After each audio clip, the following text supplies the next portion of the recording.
The 1930s Breese-Dallas Model 1 was a prototype single-engine airliner. It is also known as the Breese Model X, the Michigan Aircraft Company Model 1, and the Lambert Model 1344. And this is all very similar to the previous video I made about the Bennet BTC-1, and a link for this is in this video's description. The Model 1 was about the same sort of size as the Bennet.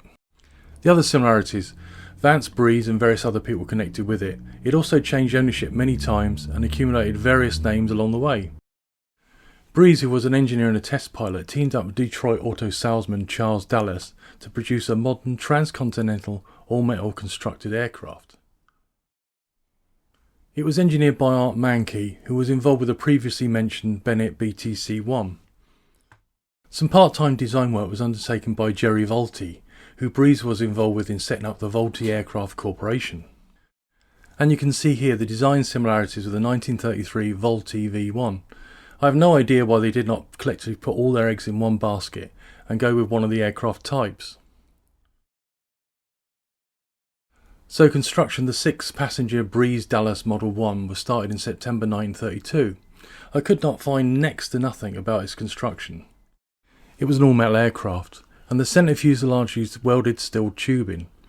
The cockpit had a split forward slanting windshield, and that was popular in a large amount of aircraft at the time, and rearward sliding canopy panels over the pilots. A large cabin doorway was fitted right behind the right wing, and later on 4 larger windows were fitted, replacing the original smaller ones. The first engine fitted was sourced from a Boeing P-12E from Selfridge Field using an NACA cowling, and that I think just gave it a stock-on appearance. The engine later was upgraded in 1936 to an 800 horsepower, 600 kilowatt Pratt&Whitney SRB 1535, with additional fuel capacity raising it to 400 US gallons, and that's 1,500 litres.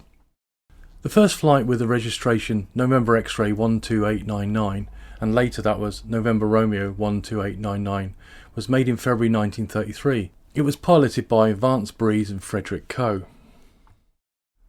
On the 1st of May 1933, the aircraft was sold to a new company formed by Charles Dallas and F.A. Culver, called the Michigan Aircraft Company. On June the 7th, the aircraft was renamed the Michigan Aircraft Company Model 1.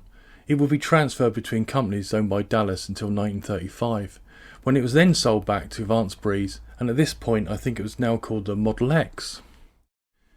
Breese then marketed the aircraft to Universal Studios as the bomber for their movie Storm Over the Andes, which they declined.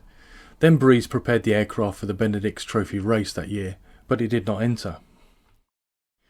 And the story goes on. The aircraft was then sold to Jacqueline Cochran in October 1936 for use in the Benedict's race. And for whatever reason a gear-up landing was made, so it was repaired, and then it was then sold to stunt pilot Paul Mance's Union Air Services. Time was then up for the Model 1, or whatever it's called at that point, carrying the registration X-Ray Alpha Alpha Bravo Hotel. It crashed near Mexico City on January the 10th, 1937, and this is while it was being delivered to the Spanish Republican Air Force. The pilot was later jailed for smuggling the aircraft for forces fighting against the fascists during the Spanish Civil War. Nothing as far as I know remains of the aircraft after its colourful existence. Thanks for watching. Please like, share or subscribe, or drop in a comment. As I always say, that's always appreciated, and please check out other videos that I've uploaded. Thank you very much.